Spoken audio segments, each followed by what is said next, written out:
Hi, this is Esther with Discover Your Origins. In this video, we're going to take a look at the 1900 U.S. Census.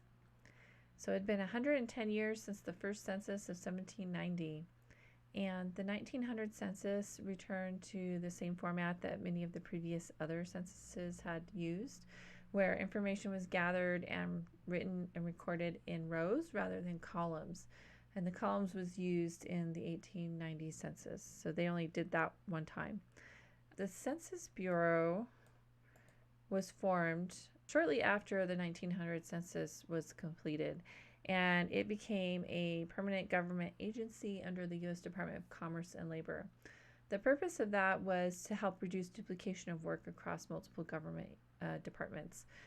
There were several departments that were doing statistical analysis for population, and it just made sense to put it all under one house. The questions for the 1900 U.S. Census were very similar to previous censuses. There were a few questions that added a few bits of information or data points that are interesting, and we'll look at those. There is no page at the National Archives really for the 1900 U.S. Census that goes into a lot of detail, so we're going to go and look at the Family Search Research Wiki. At the Family Search Research Wiki, there's just a general overview about the census. There's not a whole lot of detail, but it does go through the questions that were asked, and you can see they're pretty similar to the previous years of the census. There were a couple things that were really interesting. For example, it asked the number of years married, so you can use that to estimate a marriage. And then it asked the total children born to a mother and the number of children living. One interesting bit is that it asks for the month and year of birth, which is great because then you can have a more complete birth date for your ancestor. It doesn't give you the day, but at least you have the month now.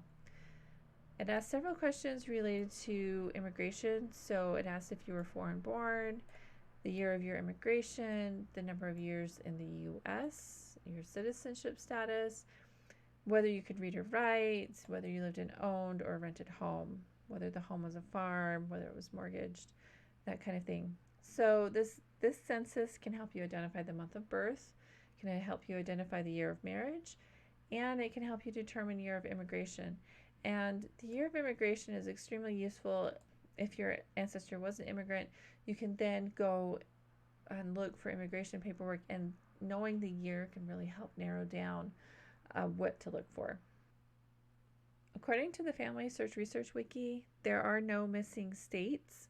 That doesn't necessarily imply there aren't any missing records, but at least according to the Family Search Research Wiki, all of the states were included, including some territories, and there's quite a few territories by this point. So we have Arizona and Alaska, and then there were several territories in which there were U.S. armed forces. So for example, Cuba or the Philippines, they were their own countries, but there were armed forces located there, and so the census included those people. And then Oklahoma is interesting because it was a territory, but it was split. So you had Oklahoma Territory and then Indian Territory. So let's go and look at the statistics at Wikipedia.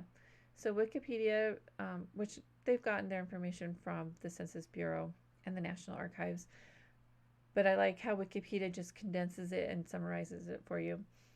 The total population increased about 21% to 76 million people. The most populous state was New York, and the least populous was Nevada.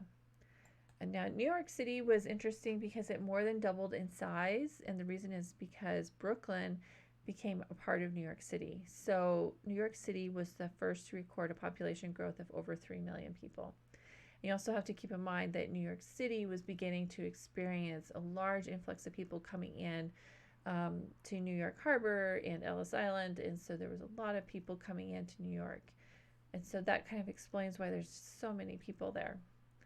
The information on the Wikipedia page is similar to Family Search, but it includes the statistical charts, and you can see here the state rankings, and almost every state had an increase in population. I think there was just one that did not, and that was Nevada lost people.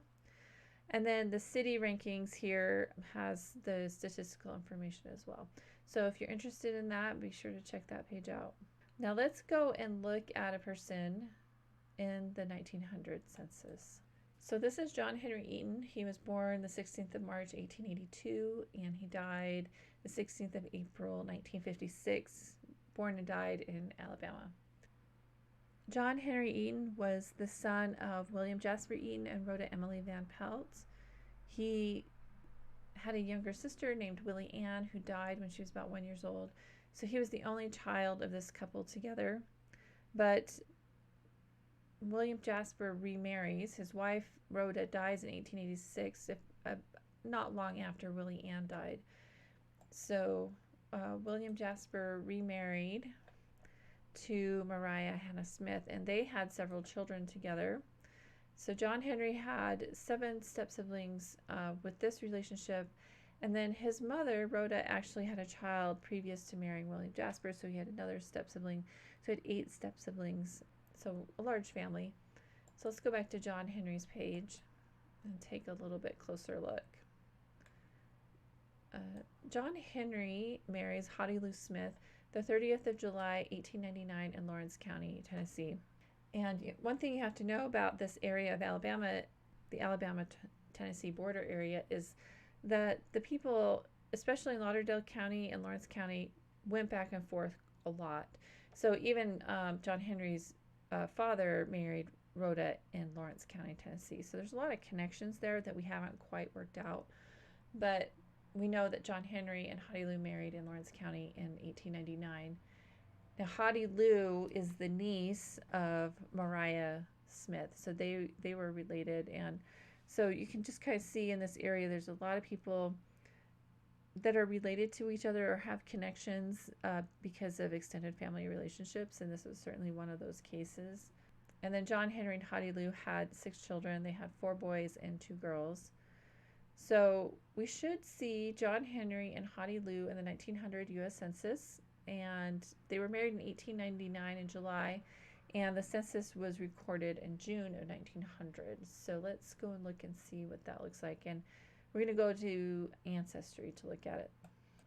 Ancestry is really nice because it highlights the rows for you where your ancestors located. And let's see, they're in Lawrence County, Tennessee still. And the census was recorded about almost a year after their marriage, 16th of June, 1900. So you got page numbers, sheet numbers. So if you're creating a reference, you have all the information you need there. But let's look at John Henry, and we'll zoom in here.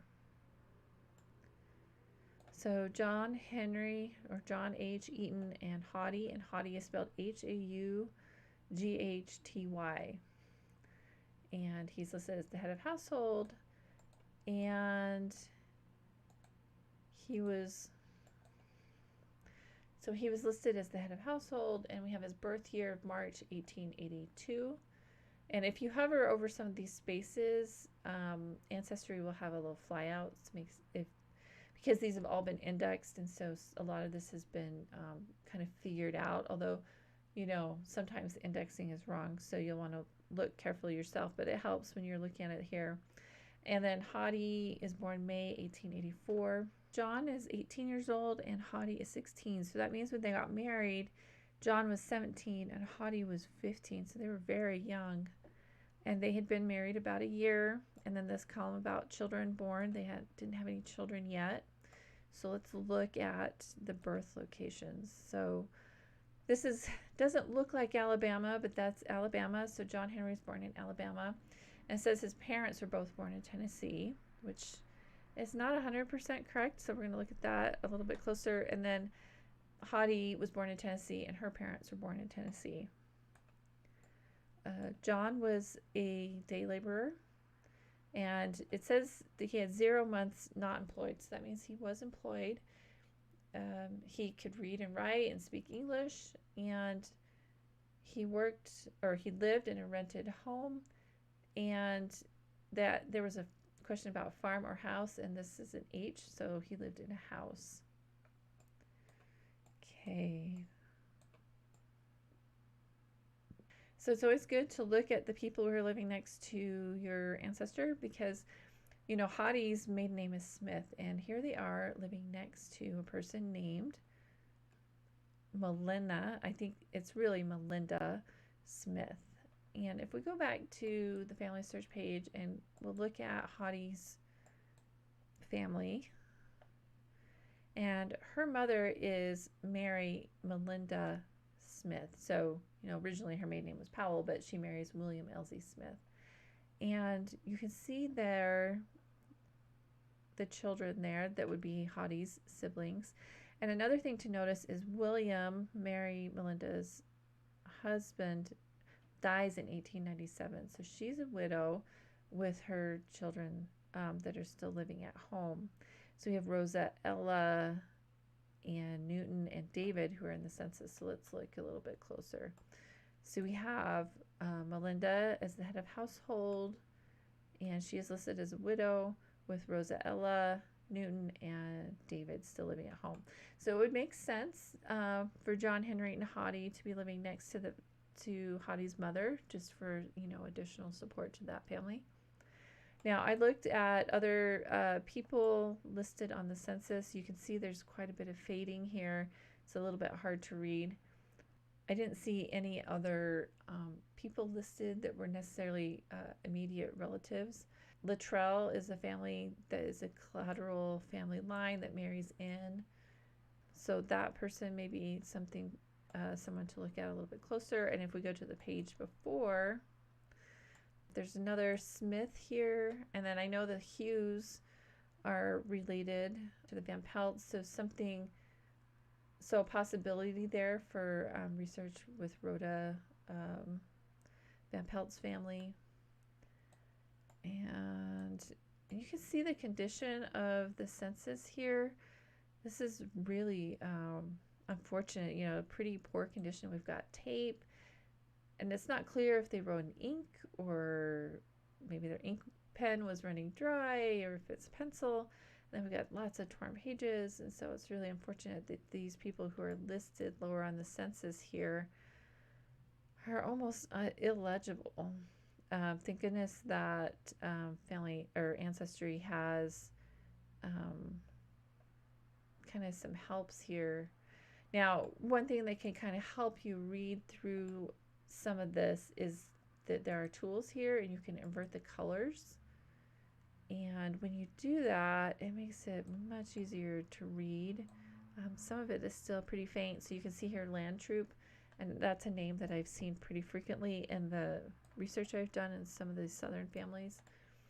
So just keep that in mind, that you do have the ability to zoom in and also invert the colors, which can make it a little bit easier to read.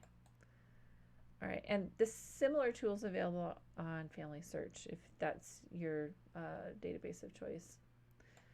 All right, so let's go back to John Henry's page here.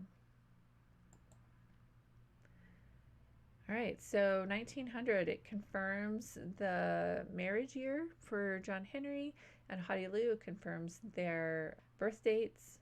And then the only question was the birth location for John Henry's parents. And I know that, after researching this family before, that William Jasper is actually born in Alabama. And so the recording in the 1900 census that he was born in Tennessee was not correct. So it makes you wonder if possibly Hautie Lou was the person that reported to the enumerator, and she just made an assumption. Because William Jasper did have connections to Tennessee. So, but the other censuses for William Jasper confirm Alabama as his birth location. And then Rhoda was born in Tennessee. So just keep that in mind when you're looking at the census. You don't want to take everything at face value. You want to also confirm it with other documentation if you can. So I hope that was helpful. Thanks for watching.